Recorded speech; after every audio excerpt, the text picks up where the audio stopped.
Over on YouTube, you've probably seen a lot of super cool car collections. I mean, YouTube is filled with amazing rides with amazing content creators. But did you know that each and every single video they make costs thousands? I mean, thousands and thousands of dollars to make each single video they produce for their channel. Now that adds up real fast. I guess the real question is, if you spend that much money on a YouTube video, is it worth it? Is it worth it to them? Does it actually bring in the eyeballs to your channel? Well, maybe, maybe not. We're going to find out all that and more on this episode. Let's go.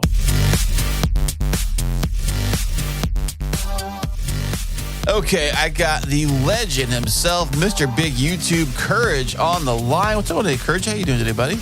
Hey, I'm doing well. Given that we're going to be talking about big YouTubers, I don't think I can wear that hat today, but I guess I'm in that crowd, so I'll take it. Almost. You know, you've been doing YouTube for a little while, and I know you've done YouTube with other things and other projects, and when you create a video on YouTube, you have to like think about like all the structure, all the things, you know, paint it all out, I guess, or draw it all out and figure it all out and do the thing. I know that you've kind of done a lot more on like shorts versus like long form type stuff. Do you find one easier or about the same to do, or what do you like better, you know, going back and forth? Yeah, it's a bit of a mixture. Like I definitely am fighting for the long form content because I just know that's just I enjoy making that more because you have the ability to really like tell a story and you have the time to tell a story and to be totally honest, like I really get frustrated with like filming things in portrait mode. It's my biggest thing because obviously with shorts and Instagram reels, like, you know, your videos have to be in that 9:16 view. Yeah, but you can crop it that way. I've done that too. Yeah. I did a video test run yesterday with my camera in the studio here. And I was going to clip it and make something for Instagram. And I thought like, well, maybe if I can edit this in my photos or whatever on my phone. And I was able to crop it into that long, you know, length phone version style. And it'll get okay. I think it does okay. You know, so you can crop things and edit things for, you know, social media clips. Yeah, no, there's definitely ways to make it work. And yeah, I've had a few clips where, you know, I've maybe shot it as a long form and I'll go back and reframe it for more like a reel or a short. But I definitely like both. I think they really do both have their place. I tend to now, like I actually just recently put out a short, just a small plug on just a car company that I feel like people just have forgotten about. This company Vector from like the 90s, early 2000s, and just came, you know, researched some cool facts and pulled it together. And it actually is doing pretty well. Like it's one of my shorts in a while where like the overall engagement has been really strong. And it was just, you know, it was cool to kind of, you know, get back to maybe something that I was doing before and actually see some fruition from that. But I still am, you know, toying with, you know, now how do I want to structure the channel where I do want to continue to do long form. Like I want to continue to come up with ideas that allow me to make a longer form video. Well, when you say long form on YouTube, what is like a time limit for like a long form? Would you consider like a long form video? Basically, just anything over. I think the YouTube actually considers anything over 4 minutes. I think as a long form video. That seems like nothing. Yeah. So, I mean, you could make, like, you know, technically if you made just a 4, because the limit on shorts is 3 minutes. It used to be 1 minute, I thought, or maybe 1.5. Yeah, they extended it a few years ago, but yeah, you're right. Before it was a minute, and that was, you know, you figured out how to get whatever point across you wanted to get across in a minute, but now it's 3 minutes. But yeah, anything longer than that is considered a long form video. Really for, you know, 3 minutes and beyond. So, I mean, we're talking 3 minutes. We got people now that do like, you know, 30, 40 hour long videos now. You know, all of those get clumped into that long form type video style now at this point in YouTube's mind. Yeah, well, I mean, I love watching some YouTube, although I have not watched as much YouTube. Honestly, I haven't watched as much YouTube as I did a while ago. And I think a lot of people, generally speaking, probably haven't watched as much as they did, like, say, during the pandemic, when a lot of people were locked up during lockdown. And what do? You watch Netflix, you watch whatever's on TV, watch the same movies you've seen years ago because they were not making new movies.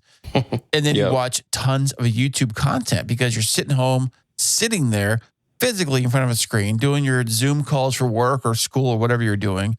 And then you just sit there and watch whatever YouTuber is doing great, wonderful YouTube stuff. But unfortunately for a lot of those guys, if they were like car related content, there's only so much stuff you can do as a car content creator. I guess if you're like in the multitude of like very well off, very, very wealthy, where you can buy Lamborghinis, Ferraris, Corvettes, and just, flip them, trade them, work on them, showcase that stuff. Or perhaps maybe even like a big media company that has a big YouTube channel that covers the kind of same stuff. Yeah. Yeah.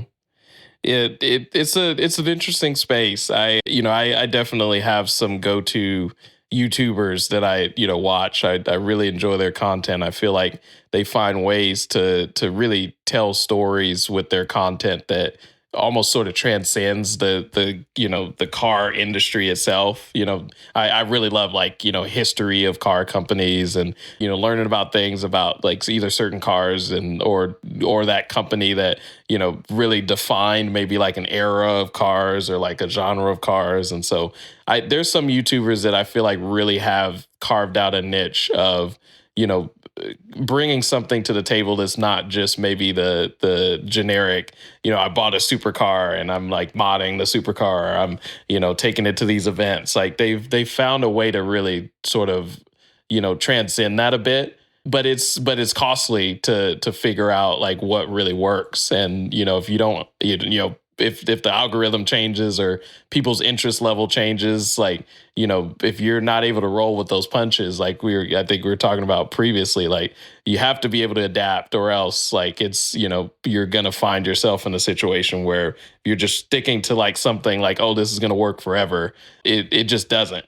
We've seen that multiple times. Especially as a content creator, whether you're doing content for cars or content for anything really, I guess it kind of depends on getting new people interested in your content. Yeah. And what makes people interested in your content and what makes your content greater or better than somebody else's content. And I think in the car space, when it comes to cool cars and cars on YouTube and car content creators, a lot of them I found are either the average people that are like wrenching on their cars in their garage and showing you like modifications they've done. And it seems a little more like Grassroots, a little more like in the garage with a buddy kind of a thing, working on a car. And then you got the exact opposite, which is like these multi-million-dollar collections of these like, rich YouTubers that are taking their Ferrari out, their Lamborghini out. They're going to the dealership talking about trading cars, looking at cars, and they're going to car auctions and they're going to raceways and then you got these like big production companies that are making these YouTube videos that are very, very well produced. They are literally, the cost to make one of those YouTube videos has got to be maybe $100,000 per video to make that, just to create the video. You got multiple cameras. You got, lots of people that are paid on the payroll that are there, multiple locations, multiple vehicles you're using, paying for the vehicles, maintenance of the vehicles, buying the vehicles, even renting the vehicles. You have all these moving parts that it's literally like a movie production, every single video. So you have to have a solid return on your investment. And what the funny thing is that the guy who's doing the little shop in his garage, working on his old like VW Bug or whatever, he might get just the same amount of eyeballs on his videos as the mega shows do. But the mega shows cost way more to produce. So they're probably hurting in the long run. If the views go down, the algorithm changes, something happens, then what do they do? Yeah. Yeah, no, I think you're really hitting the nail on the head there because, I mean, if you're looking at this really, because people do look at YouTube as a business, like it's an opportunity, if you're taking it seriously and you're willing to, get to the requirements of doing so with like YouTube's, algorithm and everything. Like if you're looking at this as a way to generate some type of income, whether big or small, like you kind of have to look at it like a business.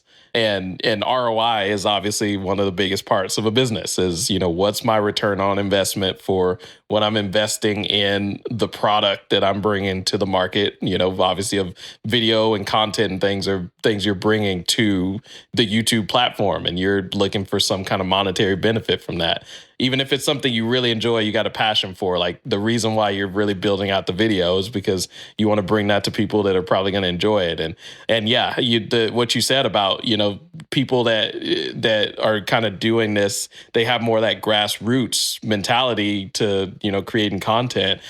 They have that ability to max out their ROI with, again, it's just them filming. Like maybe they have a few different cameras, but, they're not going crazy with a whole production team and editors and things like that, writers and all of those kinds of things versus, I think there was a wave of, maybe more corporate entities seeing just the growth that some of these channels were having and saying, oh yeah, we can create this, and we got the resources to create, to fund it and have all of these production teams and things like that. Let's pump money into this and create this, grandiose content that, yeah, on the surface, like, I mean, you would think like just put more quality and production into it and it'll make it awesome. But at the end of the day, I think we really started to see that, like, those channels started to just blend right into the grassroots channels. And like for like, one doesn't make sense when, yeah, you spend $100,000 on a video and get X amount of views, whereas like the other guy down the street that's just got a couple of cameras and filming something in his garage can do the same view count and didn't spend anywhere near that. I think you just gotta. Yeah, but but on that same note, though, like the bigger budget companies have the bigger marketing teams behind it, where the smaller guy, like you, me, we don't have a big marketing team, so we can't spend an additional $100,000 on marketing because a lot of those bigger bigger YouTube channels, I know they got to be pushing marketing somewhere, ads and stuff everywhere. Doesn't YouTube allow you to buy ads for your channel? You can do that, right? Mm-hmm. Have you ever thought about doing that, or how does it work?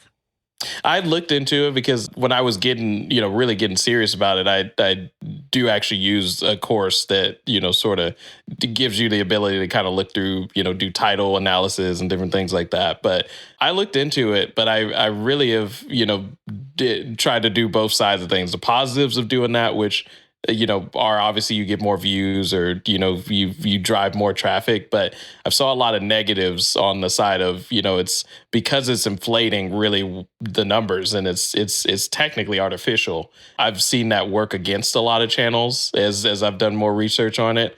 And so it's not something I've done yet. And really, as I've started to research it more, I'm leaning towards not really doing that because it seems like in the long run, if, without creating that general organic, traffic to your channel, anything that's pumped in and inflated is really short lived and it doesn't really bolster the overall growth of the channel. But that's just my opinion. Yeah. But you also have to have like that sticky factor.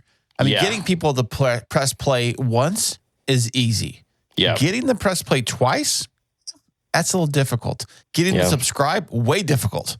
And so, and even if someone's subscribed to your channel, I've noticed this too. There's plenty of channels I subscribe to, car-related shows, and if the algorithm... It's kind of a one and done type of thing. If the algorithm isn't seeing me like watch that type of content, it's only going to feed me content it sees me interested in or watching in the moment. And that's the thing about these algorithms. They kind of change around. So a lot of these shows, all these YouTube channels are constantly pivoting, trying to find ways to, get people interested in their content. And like I said, one way is they could probably, dump more money into production, dump more money into crazier cars, crazier stunts, crazier stuff. I mean, look at Mr. Beast videos.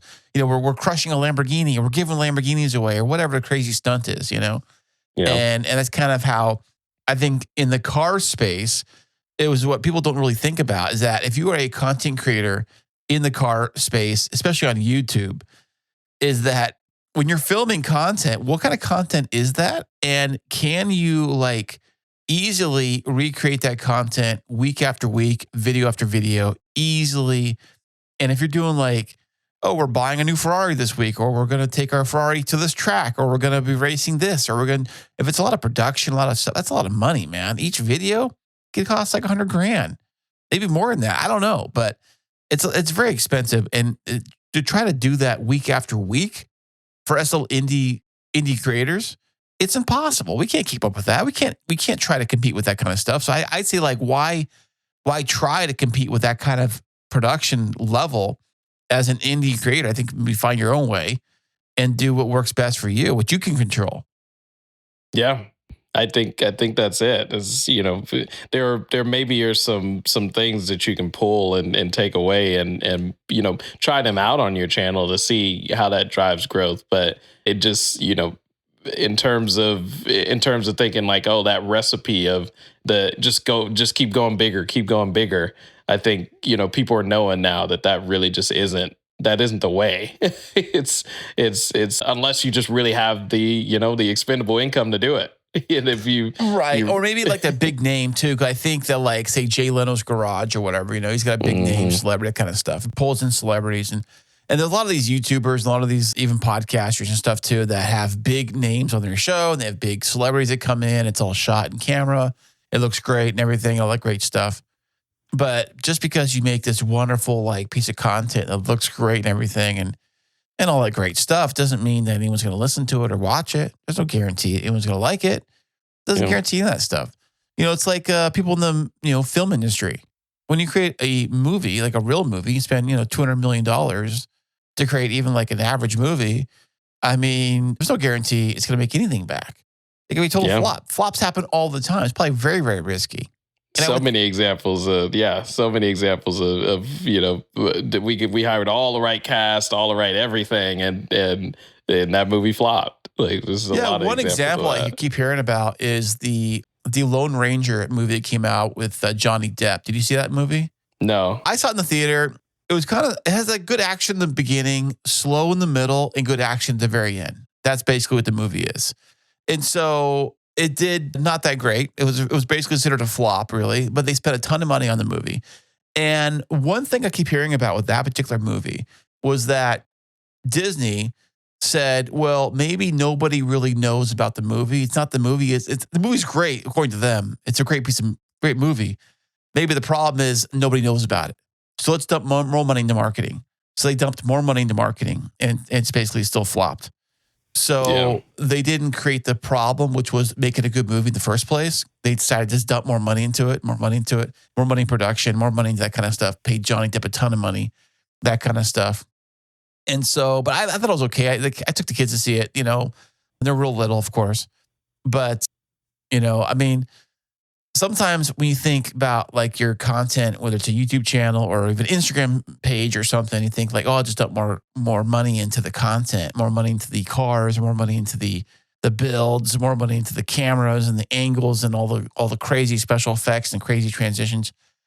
I don't know how well today, if that really makes a difference as far as like people really like connecting to your content, like when I used to watch some of those, like, I guess, big time YouTubers have all these car collection and they're talking about their different crazy cars and different things that I could never relate to, like things that I will never do. I'll never drive a Ferrari down the road or whatever.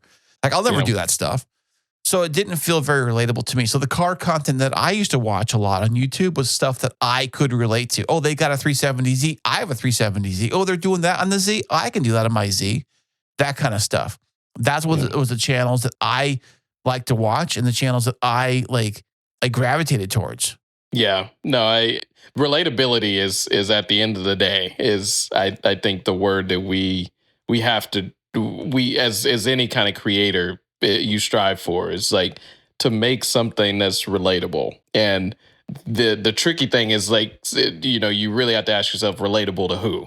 You never really know where your content lands. Like, you never really know who gravitates get maybe like your example, maybe in your, in that specific space. Like obviously if, somebody does content on a car that somebody has, like that group of folks that are in that realm are probably more likely to be the who in that situation. But relatability is what I'm really seeing is kind of the ticket to really start to really get engagement with your content. For me personally, like I think we talked about this too, is, I definitely have noticed that, anything that gets people to, answers a question for them, or again, the relatability factor. Like I've been through that experience before. Something of that sort, I feel like is really the content that starts to really grab eyes and get people to really engage with. But it's really just, unfortunately, the biggest thing is just the time and effort that it takes to really start to find like where do you relate to people in a way that you can then duplicate over and over again. I think if, really for my, just this couple of years of this journey, doing content, like the two things that I think are like what I strive for with content is duplication and relatability. Like how do you find like the perfect intersection of those two things? And when you do find it, how do you hold on to that while also keeping your eyes on a swivel to know, like, should I adapt in a certain way? Do I need to maybe slightly pivot in a different direction if things are changing? But you're always still searching for those two intersections of relatability and duplication. Yeah, I'd have to agree. And that's why I think that when you're trying to do a YouTube channel where you are constantly taking, these very expensive cars out for repairs or maintenance or drives or whatever it is, and if you're trying to keep up with that every single week or whatever you do videos, it can get very expensive. Just the payments alone and the insurance costs alone, not to mention any kind of video production stuff. I'm talking just the actual car itself costs money.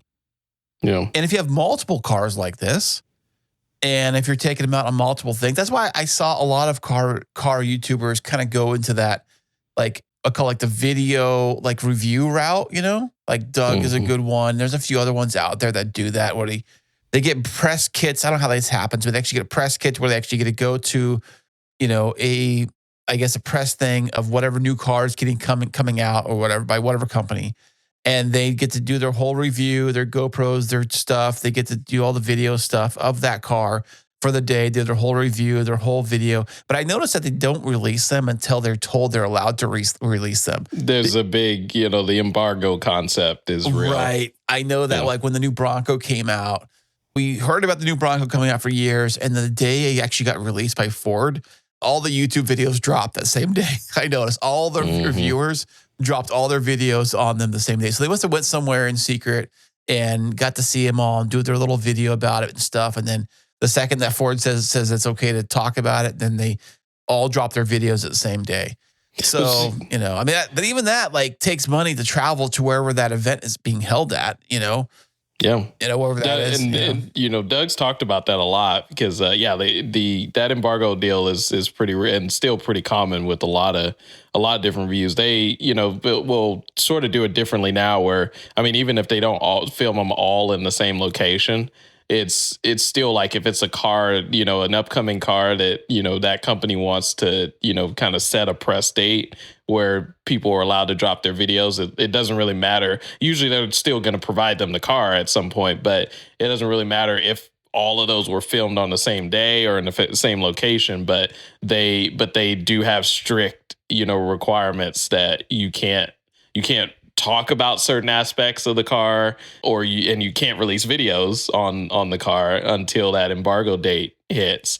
And that's a lot of legal around that. So, people are really tight-lipped when especially when it's a hot car on the market about, I can't say, I can say maybe that I've had the experience of, checking out this car and like you can maybe say little things and that, but they're really, I think the real big thing they're really hesitant on is like sharing opinions, because sharing an opinion ahead of an embargo, I've heard of people getting in pretty big legal trouble around that. And, and that's usually where they limit themselves. Not just cars. It could be like, tech stuff Tech too. reviews are Yeah. big. Yeah.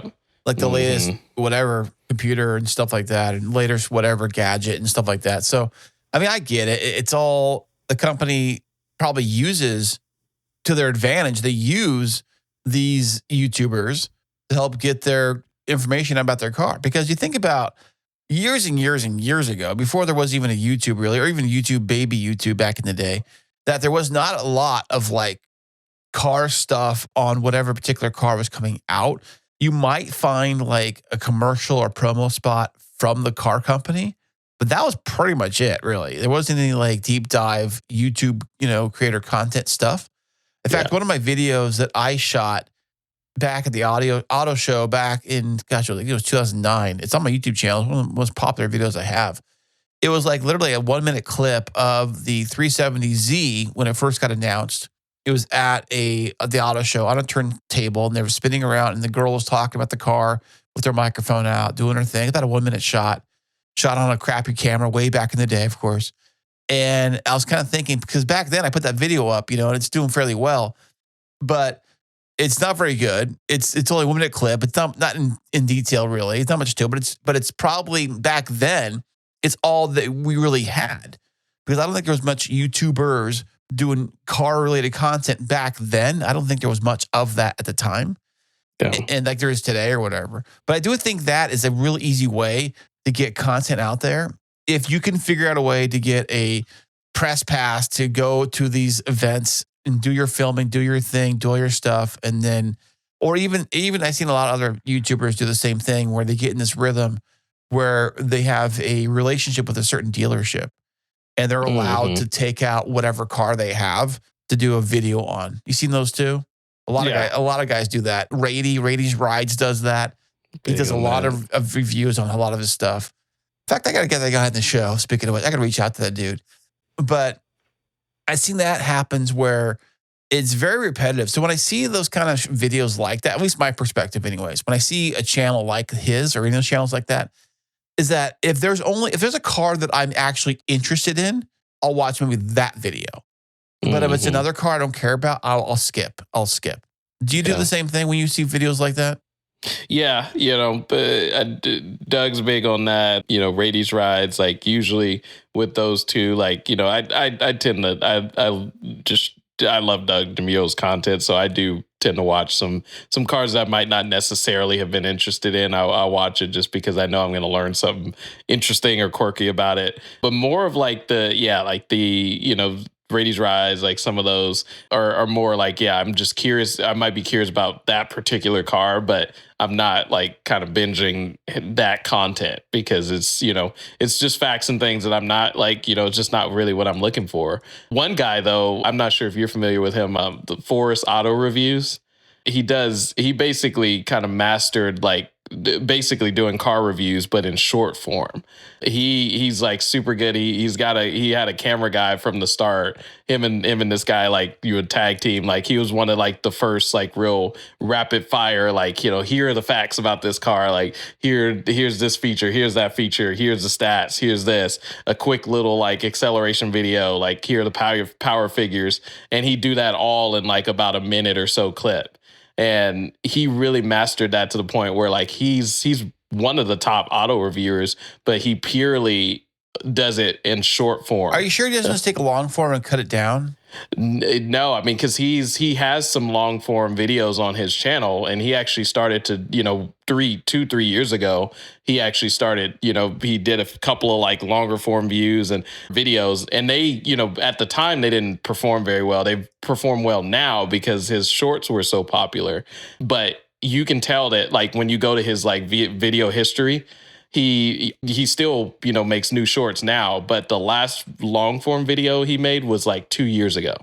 Really? So he fully committed to this sort of short form rapid fire auto review style, and it's worked for him. But what's interesting when you say that? I just thought about this, is that you take, say, a 1-minute video, like you're saying, a rapid fire review video. It's shot very well. It's 1 minute long. It's in that short form, vertical, format.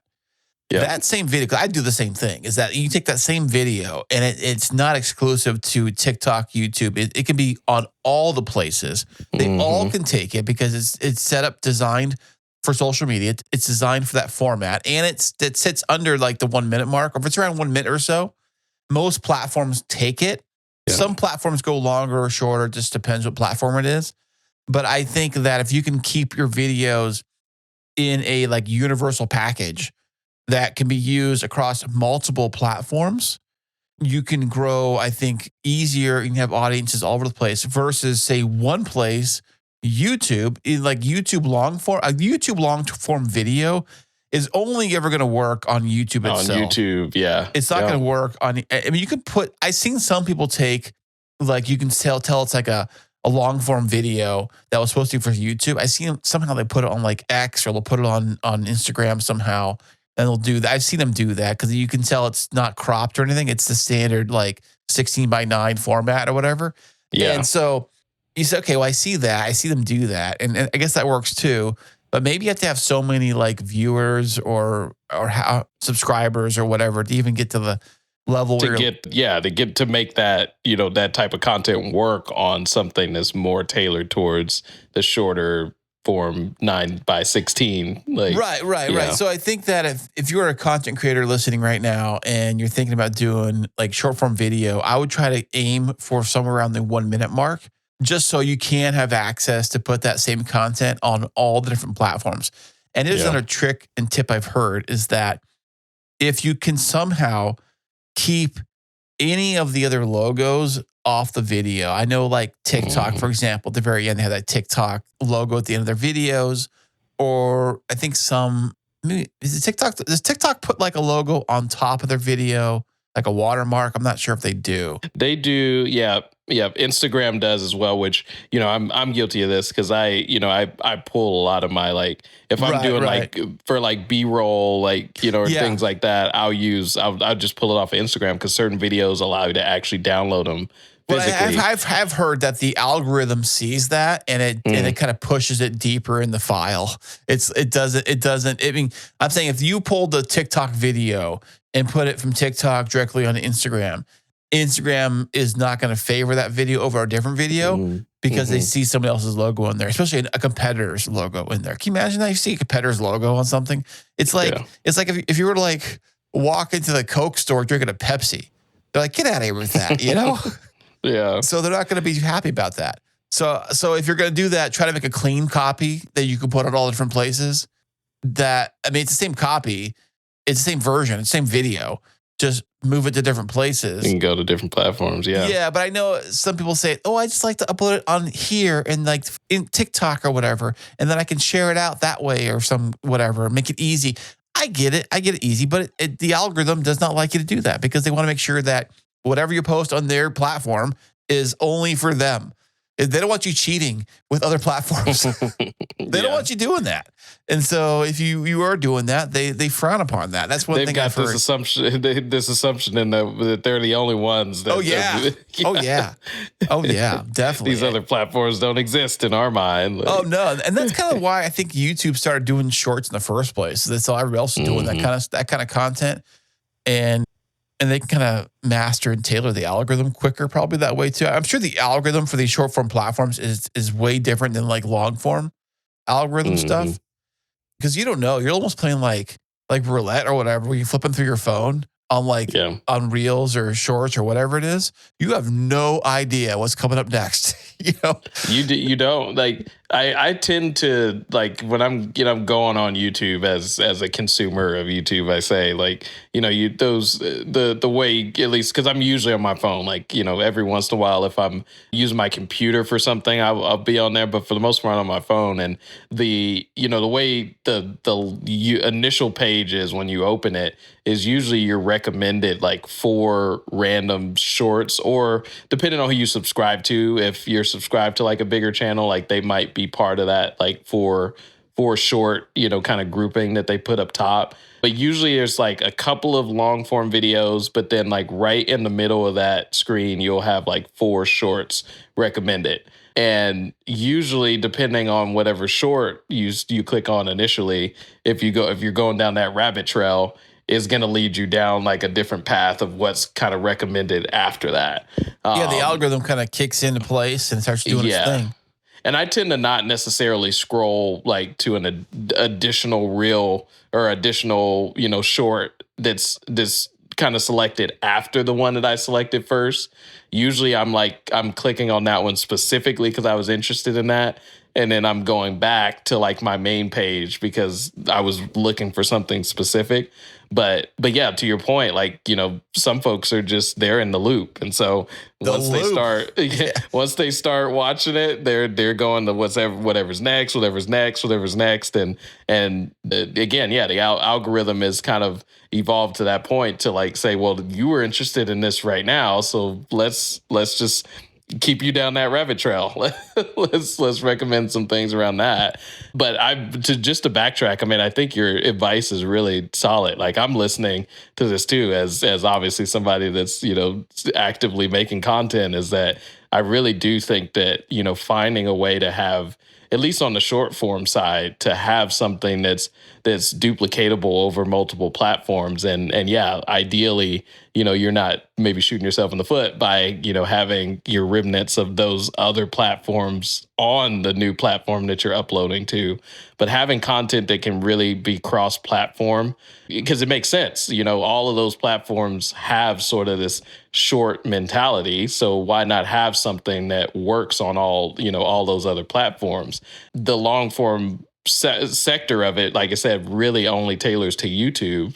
And so if people still have that ambition to do that, let the algorithms from all of these other platforms start to feed into your long form content and drive traffic to it. And then, you start to maybe experience growth on both sides. I tend to, when I post a short, it gets a lot more views in a lot shorter amount of time on the short side, even specifically on YouTube, than they do on the long form side. And my mind always goes to let the short form drive possibly newer traffic to the overall channel, to then hopefully, if your content really gravitates with them and is sticky enough, to then get them to click on the long form content. Now, if you can multiply that and have that over multiple different platforms, Instagram, TikTok, have all of that now working towards your favor on the long form side of YouTube, I think you really kind of add on to your odds of creating some type of traction and growth in that realm. But, like I said, I think you're pretty spot on with that mentality for sure. One thing that, like with podcasting, for example, here, like I call it podcasting classic, which is my definition of it, which is basically like a typical audio podcast, like the original, like podcasting, how most people think of a podcast, think of like an audio podcast. Now there's many different places to listen to this podcast. You can listen to it on Spotify, Apple, iHeart, Amazon, so on and so forth. Go down the line. There's a bunch of places to listen to this thing at. And you should do that, by the way, if you guys are listening. And the thing is that if for whatever reason we say something that Apple does not like, for whatever, or you can't say whatever, or something, and Apple says your show is kicked off, right? Well, it can still be played on Spotify, Amazon, go down the line of whatever places you want to listen to it. You can still listen there. Versus if you're on YouTube and you get those 3 strikes, you're done. Like, you are done off YouTube. What do? Go down to the YouTube down the street? What is that place? It doesn't exist. They own the monopoly on it. I mean, is it Vine? Is it Vine I'm thinking of? What's the other video place that does like similar to YouTube? There's another place out there. Oh, I don't know. There is another one. One. Oh, yeah. It was like Vimeo or something. Maybe like that's that. what it is I'm thinking of. But I thought there was another one out there very similar to YouTube, but not as popular. Dude, I mean, YouTube is a mega giant, and so yes, there are other places you can go to, and I guess the same thing with podcasting too. Like Apple's like the big guy, and if Apple kicks you out or whatever, Spotify or whatever else is out there, you can still listen if possible. You're not completely dead in the water, but I just think that like with the YouTube channel is that if something goes wrong, you do get deplatformed on YouTube. It's very, very hard to like get that back. I guess that goes with any social media. The thing about social media, even with YouTube, is that like really you are at their mercy of their algorithm, and you're at their mercy of like playing nice. And you're at their mercy of that something doesn't go wrong, where they kick you out. Their restrictions, terms and restrictions. You could do something, even if it's an accident, you can do something that you weren't intending to do. And if they kick you out, you're screwed. That's why I think it's important to have your content spread across as many places as possible. If possible, like if Instagram kicks you out, say you got TikTok. If TikTok kicks you out, say you got YouTube Shorts or whatever, and you go down the line, of different places. And I think no matter where you put your content, I think that the core thing is that your brand and your content should really be the main thing, And I think being like a YouTuber, like I said, unless you have repeatable content that you can do over and over again, that's not just repeatable, it's good too. It has to be good, of course. You can't put out crap, boring stuff no matter how much you repeat, crap is it's still crap. It's crap. Right. So I think there's that too, of course. There's a format to all this stuff. But I think the thing about audio podcasting, I shared this with you, but is that there's no typical algorithm in an audio podcast versus a YouTube channel or Instagram or TikTok or those kind of things. Algorithms all feed that stuff. Algorithms, push your content out to everybody, to see it. With an audio podcast, there is no typical algorithm. So we have to use other tools and other means like social media and other algorithms, other places to help get it out there to more people or marketing it. I said this to somebody recently. I was saying how most popular podcasts or most popular shows I see out there are really good at marketing. If you want to have a really, really popular show, really a successful show, really, you have to get really good at marketing, really good at podcast marketing, really good at marketing. If you're not good at marketing, then your show is probably just going to be just a plain Jane, not get a lot of listens or views and sit there or whatever. And I think a lot of people, like YouTubers, they will rely on the algorithm to do all the work for them. Yeah. But I think you still have to do some marketing on your own too. Yeah. You can't 100% rely on the algorithm to take it off and do its thing because it may not be tuned for your content, or it might not be. I don't know. I think that when you have a show that an episode does well, sometimes the algorithm does help push it out more. I know that. But the marketing is important, and I feel like marketing is there's a lot to it, with YouTube and social media in general. Your packaging of the video, the title, the thumbnail, that's part of marketing your video. Your title and thumbnail are essentially really the gating item for anybody even giving your content a shot, no matter how good or not good it is. And so, well, of course, it has to be sticky too. It has to be even if you get them in the door, they have to look around and say, "Oh, I want to shop here." Having the coolest looking neon sign and the coolest door front is great, but getting them inside the shop and the shop's empty shelves and one guy in the back picking his nose, you're okay, well, this is not for me. I'm leaving. I will say though, the interesting thing about that though is kind of back to an earlier point is it really once you have command of your audience, some people distance themselves a little bit more from a little bit more of the rapid fire type, kind of hook based, I guess, approach to intros and things in videos. I've noticed that some people actually, they want things to have, go back to more of the, just flow of content, conversational type content and things like that. And I think that part of it really depends on your audience. Your video can be sticky to say an audience that really enjoys just feeling like they're having a conversation with the person that's creating a video and different things like that. Versus on the other side of things, your content can be sticky to the younger generation. I'll just say me that enjoys maybe a little bit of the flashier, jump cuts and some editing tricks and things like that. Good old jump cuts, man. Yeah, jump cut. Yeah, and I feel like I'm in a balanced area where I gotta at least kind of know what's going on. I feel like there's a lot of content now where it's just jump cut after jump cut, and you just don't really know what's going on. That usually works best in the short form stuff because you have that 1 minute place to put in You got to edit Yeah. 30 minutes down to 1 minute. I can see Jump Cut City, and I can see it happening. Jump Cut City. But it does get annoying after a while, especially on a video where it gets jarring, where you're watching them. It's like a 30-second clip, and it's like jump cut after jump cut after jump cut, and you're like, what? Yeah. It doesn't feel natural. Your brain kind of like does this, like, what?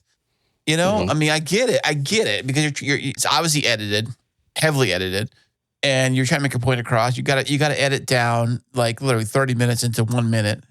I mean, I get it. You got to do what you got to do for your time allowed, your space.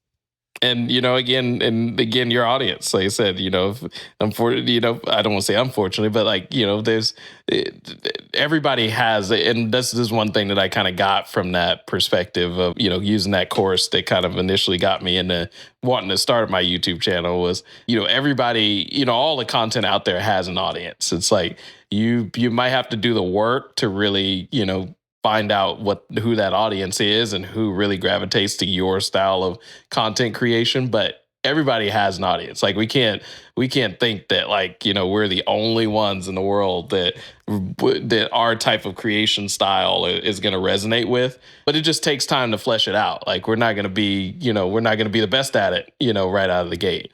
We got to take time to do it. And, I think one thing that I keep in mind that I would say I would leave folks with, at all in terms of just like encouragement in this world of, again, it's tough. Like, it's really tough to like stand out above the crowd and create something amongst all of what's already out there. There's a lot of saturation in the car content realm and all of that. But, I think, really we're getting into a mentality where, if you got a passion for doing something, you got to just be willing to kind of stick with it long enough and continue to take yourself back to, I'm doing this because like, this is something that I truly enjoy doing. Like, because if we're trying to make something work that we really just don't enjoy doing because we think like it's going to create like the monetary result we want, like, even if we do create the monetary result, like it's going to be hollow at the end of the day anyway. It's like we gotta tell ourselves like if this is something we feel like we really are passionate about and enjoy doing, like it's worth some of this, like some of the downside of needing to find your audience and needing to understand how to get your content out there and market your content and all of the hard stuff that you got to go through. Because there's an audience for people out there. They just we just got to kind of fight to get to it. And that's what I tell myself all the time, even when I'm going through those slumps of, I don't know what to make a video about now. Like, it's like, I think having, like, you have your cool car, you can always make videos about your car. You always can, like, figure out things to work around your car. Like, your car can be the glue to your channel, the end car. You can always use that. That's one thing I noticed about some of these other guys that had, like, a Z or something like that. That became, like, their glue for their channel. It was the car they had. They would do ride-alongs, talking about the car, working on the car, adding a modification to the car, things like that. And I kind of felt like some relatability because of like, oh, I have the same car. Oh, I can probably do that to my car or whatever, things like that. And so I think that as a car content creator, I think you have to find a way to create content easily that works best for you, that is relatable to an audience, that doesn't burn you out, of course, because if you're burnt out and you're doing your thing and then it's game over, man, you don't know what you're going to do. But yeah, I think that it's not easy being a YouTuber in the car space with so much competition out there. Even like the review ride type shows, there's a bunch of those out there. We've mentioned a few already, but I'm sure like if I'm reviewing, say, the next whatever car, and you're reviewing that same car, and someone down the street's reviewing the same car, and so the actual car is literally the same car. So that is the core is the same car. The only thing different would be how I talk about the car or how you talk about the car, or the next guy talks about the car, which kind of goes back to like your own brand and your own personality. So if you can figure out a way to make your brand and your personality stand apart from everybody else's, then I think that's what you have to do. These days, there's just so much competition. There's so many people out there. Yeah. Yeah, I mean, it's a way to personalize it because we're just, I don't think I say this now, but you never really know. But I don't think we're in a realm where we can really just carve out this new grandiose thing that just hasn't been done yet. Like, I don't think we're in a realm where we can really do that. But unless you've got millions of dollars to like think big and like, like on this next episode of Cool Cars with Chris, I'm going to be driving a Lamborghini and Courage is driving the latest Ferrari. And we're going to go head to head and do a demolition derby. Find out next on tomorrow's episode. Yeah. I was like, all of this has been done before. And then you threw demolition derby in there. I was like, okay, that's different. We're playing. Who's funding this now? Right. We're going to jump over each other blindfolded while our cars are on fire. Yeah. It's like literally what Mr. Beast has to do. Like he has to up his game so much to even like get like, I mean, now it's become like another episode of like a game show every time he does a thing now. I think there's a level you get to, especially at a Mr. Beast level where, I mean, I don't want to say that you could just like do nothing and still, and still get views, but you've created a brand and you created a following. And you posting and putting at least enough effort to create something that's true to the content that people enjoy from you will, I mean, yes, it might, if you look metrics wise, like, yeah, you might have some drop offs here and there, but I mean, you would really have to you do something completely wrong to just not, generate the level of views that his videos generate just in an instant when he posts, because you just have that followership. You have that audience that is just into what it is that you do, and you're in the way you think and the way that you create content. But that dude is like living and breathing YouTube 24/7. 100%. Like that guy, that's all he has an entire team. And a team on that team that all they dedicate towards is thumbnails. And if the thumbnail doesn't do well after like so many views or so many hours or whatever, they swap it out for another one. Well, YouTube, that's something you can do as that because you created videos. But I haven't really played around with that feature that much. Like I am so like out of the loop when it comes to YouTube stuff. Like I know how to upload and like how to put the title together in the thumbnail, but that's about where my YouTube expertise goes. You got the timestamps down really well too. The only way I've done that on this show was because when I put the timestamps into the show notes on the podcast, they transfer over.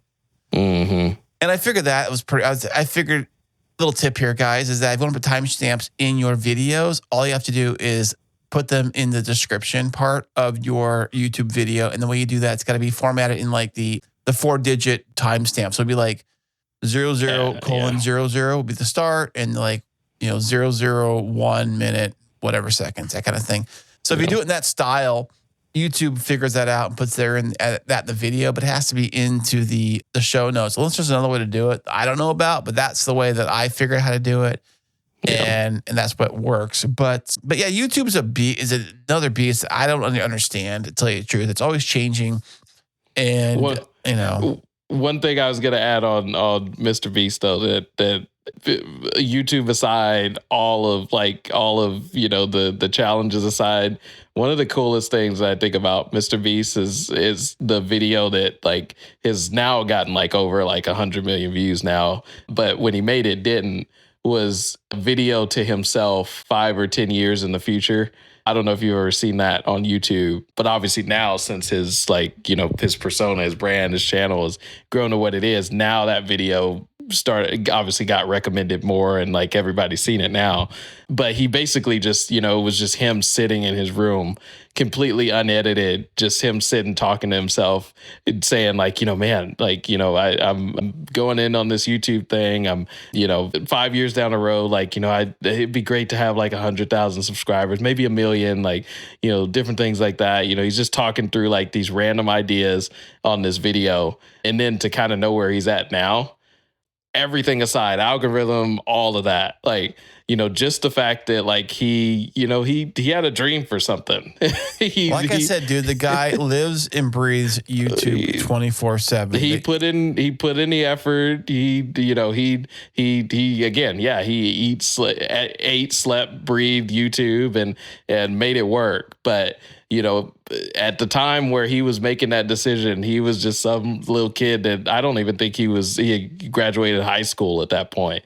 was just creating videos in his room. And, you know, I just think that it's cool that that video came out where you just saw like that genuine, like, you know, I would love to be here at this point and like I'm committed to doing it, and then seeing it actually come to fruition is just, it's a cool thing to watch for sure. But there's also a downside when you get to the level of any kind of success, especially even on YouTube, really. When you get to that I would say a successful level on YouTube would probably be into the hundreds of thousands of subscribers, maybe even millions of subscribers. If you get to that level, like million subscriber level, it's like being a celebrity, you know? And I think, I don't know, like when you get to the level of fame, it's not all, you know, glamorous.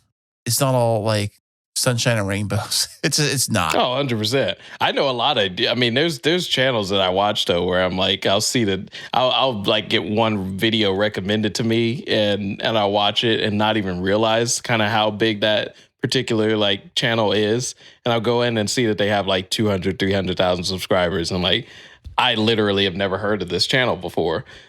And the type of content that they make is not like something where like, you know, everybody walking down the street is going to know. Like there's still a level, I think, of YouTube and, you know, particular or anything out there where you can still have like a level of anonymity or whatever that word is. Yeah. And I think, well, one good way to do that is to have a total faceless like audio show. That's one way to do it because no one really could see you, you know? That's, yeah. But I mean, even people that do, you know, just kind of, you know, I mean, people that see their face on YouTube, like, or see their face on social media, like there's a level of that where, you know, yes, when maybe when you get to like 1 million or so, like, you know, you're in that realm. And again, if you're in a very popular, you know, niche, then yeah, like it's probably inevitable that people are going to just start to like recognize you. But I still think and I know like some examples of some folks where like, I mean, they people don't know them. they only know them like if they are in that realm, which, you know, is kind of a small niche in and of itself. It really just depends, you know, at the end of the day. I definitely agree with you that like, you know, most of the people that are in that limelight right now don't really want to be. they're like, and you know, introverted. And those that are trying right now to get there really want to be there. You know, they really, I wish I'd be famous. I knew this podcaster, YouTuber, what do you want to call the guy? Years ago, he would tell me that he really wanted to be famous. He posted something like he wanted fame, I want to be famous. I'm like, why? Why would you want that? Like, why would you want that? I think his thinking process is that if I am famous, then quote unquote, I am rich and I have nice things. I think he's kind of comparing the two together. Mm-hmm. Well, you can still have nice things. You still be rich and not to be famous. There's plenty of rich people who are not famous that are out there right now. And so, and being fame, you have to accept the good with the bad. And you know what I know, YouTube is notorious for like bad comments. It's the hate and like, and I remember you said how like people that leave negative comments have like literally no followers. It's always the people with zero subs, no content that they've ever posted. So I wonder if those are like bots, if those are fake things, if they're not real people or how it works, you know? Because I got one recently and I quickly got rid of it, but I was kind of wondering about that. And then same thing, it was somebody who had no content of any kind, no nothing of any kind. Yeah. And I'm like, who is this clown? Like, what, you know, they just go on there just to bash everybody, the typical trolls. And you get a lot of that stuff. The bigger you get, the more of those you get. I think 100%. You know? I seriously have yet to have that. Like, and I purposely like it hasn't really happened that much with me at least, but I'll purposely kind of go and like, you know, just click the profile and just check to see. I've yet to be proven wrong that like, you know, it's even on Instagram, like, because Instagram, it happens a lot more to me at least than with YouTube, you know, where, you know, it's just somebody like and especially like with the Hyundai, like, you know, there's people they got a lot of negative conceptions about Hyundai and everything. And so, you know, you'll see a lot of that on Instagram. Go to the profile, you know, 3 posts, 4 posts, you know, 2 followers or 3 followers or something, you know, and it's just trolls, man. The trolls. Don't feed the trolls. Don't feed the trolls. One thing though, I've that just happened just recently on a video that I just uploaded. It was a short, the one that I was talking to you about that I did on the company Vector Automotive, that actually has done like surprisingly well, like in terms of engagement and everything, like abnormally out of like some of the content that I've done in that same realm. Just to expose myself on this is I guess the way that I pronounce the Lamborghini Diablo. Diablo? So I say Diablo, and I've like always said that. And when I posted that video and I talked about it, I had like 5 to 6 like people, totally different comment threads, comment on the fact that I say it that way. But I never really clued into it until I saw that, and I was like, yeah, that is kind of weird because really like you should like Diablo, like that's probably how like a lot of people say it. But like, nope, they weren't rude about it. Like they just kind of laughed. Like they had a little laugh emoji or whatever. But I like comment on each one and I was like, man, like to be totally honest, I never thought about it that way. Like I've never really kind of heard the way that I say it in any other way, just because it's just me saying it. And that was the one time where like, yes, it could be considered a negative comment, but I like took that as genuine criticism to like kind of think about like, how I say a certain word or something like that. Right, right. It's a funny thing you say that. I think that if they're going on there to really criticize the way you said I can't say it. I mean, I'll screw it now. Diablo, then they have the perfect life. They've got it good because that's the biggest problem they're worried about right now. Their life is good. And chances are it's not. And we all know it's not, So I think that,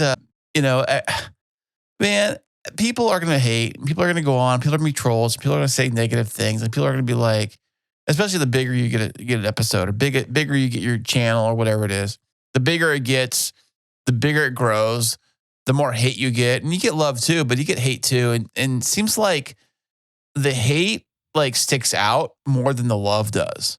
Yeah. You can get like a bunch of positive comments on something, but you get like one negative, nasty comment. That's all you think about.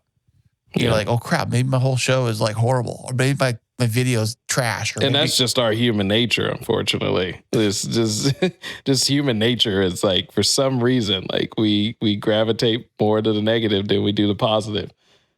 And going back to the car YouTubers having to deal with all that kind of stuff, I mean, that they keep doing it. I think that if they have if they're getting paid to do it, of course, if their YouTube channel is making money and they're making money off the stuff and they got to do their thing, it becomes their regular, like full-time job. I know a lot of the guys that you mentioned, I've known and stuff that do the YouTube full-time. That's their full-time job. That's not like a special little fun hobby to them. It's literally a paycheck. It'd be like, you go into your job and someone, telling you you're doing your job incorrectly or it's horrible. And the person hasn't even done your job before. Like, how'd that feel? That wouldn't feel cool, So, but YouTube is changing, I think, and people on YouTube are changing their directive when it comes to creating car content. And I think, personally, for me, I thought of this yesterday or today. I thought, like, we live in an age now where you can make AI anything, literally, like AI, whatever you want. A lot of AI stuff out there. Some of it's funny, some of it's crap, some of it's whatever. AI long form, AI short form, AI podcast, AI everything. And so I thought about this. I thought, you know what? In this age we live in today, 2026, if you want your content, your brand to stand out, I think that if you can somehow be more human than the AI, I think people are going to lean to that versus AI stuff. If I could drop the bike without like that being an issue, I would do it. But I'm in 100% agreement of that for sure. And I was thinking about this, man. You're like, because we can feed stuff in AI, all these different AI places that make videos and stuff now, even podcasts now, and you can totally do that. You can take whatever content or script or whatever you want and feed it into the thing and have it create something. That's fine, it's fun, whatever. But I think that this is what I've heard from other creators, other people have said this, is that when they get a whiff of some content and they whiff of AI in the content, they tune out. They check out, they flip it off, they change the channel or whatever they do. Yeah. unless it's like obviously AI and it's like humor, it's funny, it's fun. But even those videos get very old very fast. I mean, for a minute there was like, oh, the AI talking baby ones. I'm sure you've seen those ones. The baby comes out of the womb and they ask him, oh, what do you like about the world right now? And they say something stupid like, oh, I'm broke, so send me back or whatever, you know. So, you know, things like that. Those are fun, but they get like overplayed very quickly. And I just kind of wonder with like the car stuff, if some of that car stuff, at least for me, if a lot of those car videos got overplayed very quickly for me too. Oh, here's another review on this car. Okay, I've already seen that. Here's another review on this car. I've already seen that. You know, yeah, I don't know. My biggest frustration with like AI generated like car content is that for some reason, like just whatever AI interpretation of how a car drives, they like sideways. I don't understand why they can't figure that out. Like that frustrates me. In every like video where they try to show like a car driving, it's always like crooked like that. It's the day where they fix that, I'm like, all right, well, maybe they're on a more positive track now. But it seems like that's just the hardest thing for AI to wrap its head around. Well, I've seen this one where this guy like got out of the car, closed the door, but somehow the door went through him. But he closed it on us. Like the door went like through somehow. Like he was inside the car 1 second, and like now he's outside the car the next second. And the door closed, and it didn't even he didn't get around the door. It went like through him. Yeah. So.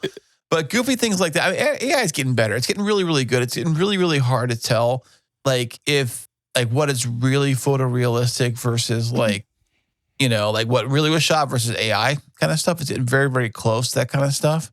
And I'm just saying that like if you're a content creator of any kind, that the more like real human, like humanness that you can put into your content, I think the better.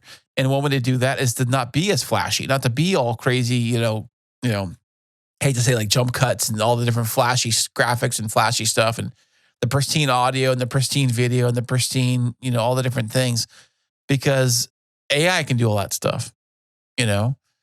But I don't know. I mean, do what you do whatever makes it easy for you and it's something you can enjoy doing. If you enjoy doing it, go and do it, you know, go ahead.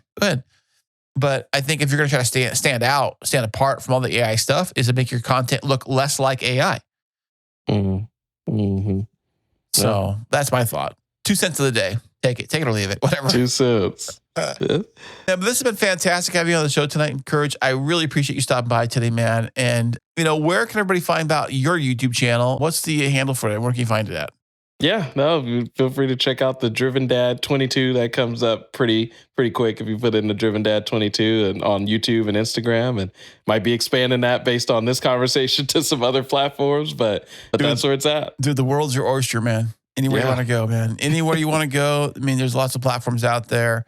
Have at it, man. Just do what you got to do. I think building the brand or you know, like you as a brand, no matter where it gets distributed, it's like everything kind of funnels through you and funnels through. So I think like with me, I've heard people say they heard of me, even though they haven't seen my stuff. They's like, I've heard of you. That's just as good, as I'm concerned, because it means that they're aware of me. You know, if you're aware of me, it's a start. You know, because the worst thing you can say is like when someone says, "Don't you know who I am?" And they say, "No, I don't actually." I have no idea. I have no idea who you are. You know, I've always wanted to like see someone actually pull that in the wild, like a celebrity, like pull that move in the wild. Like, don't you know who I am? How dare you? Not to go on another tangent, but I did this Warner Brothers Studios tour end of last year, and they were telling us that there was one tour that they did where there was like it was some studio or some show that's on right now. It's like a hospital drama show or something like that. And the actors were on set as they were doing this. They were like within like on the campus while they were doing this tour. And the actors like saw the tour bus coming by. And so they, you know, were kind of like waving like, hey, how are you guys? And everything, like expecting that the people on the tour knew who they were. And nobody on the tour bus knew who they were. Oh, really? And so it was really awkward because, like people thought that, oh, do these guys work here? Or like, you know, this just the tour staff. But like these are legitimate actors like on this show that like actually a lot of people watch. But nobody on that particular tour knew who they were. And so that's so odd because you'd think that like with TMZ, you know, like TMZ in the wild, they're like, oh, they're shooting some celebrity in the total wild, like, you know, hat on, glasses on. I wouldn't even recognize them. They look no makeup or nothing. I'm like, who is that person? That's Yeah. that person? Really? Doesn't look like that person. How would you even know that, you know? And Yeah. so that's kind of funny how nobody knew. That's kind of like the worst thing you want to have happen to you when you get to a level of fame is Yeah. that nobody knows who you are. And on top of that, like when you actually make the assumption that people know, and then like you're wrong that like people don't know actually.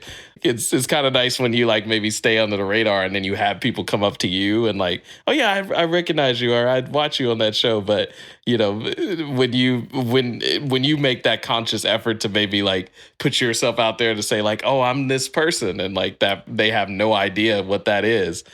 That's probably like one of those like where you wake up from like a dream or something and like, oh, I had this nightmare that like like I did all of this and like I'm like this quote unquote famous person and nobody knows who I am. Like it was pretty much, they said on the same day Seth Rogen was actually there, like, you know, filming his show Studio on set there too, and obviously everybody knew who he was. So Yeah. Yeah, well, I mean, it sometimes happens to me too. I get it. I go out in public, you know, and like, hey, Chris, hey. I'm like, okay, no autographs today. Okay, I got it. You know, I mean, come on now. I got things to do today. I got things to do. But hey, check out the show, though. You know, don't forget to leave a like and subscribe and tell your friends about it. It's what I got to do. And on that note, you listening at home, don't forget to head over to coolcarswithchris.com, where you can find out all about this show and all the cool things there and links to all the episodes right on over there. And if you want to, you can contact me right through the website. That is coolcarswithchris.com. And we will see you on the very next episode.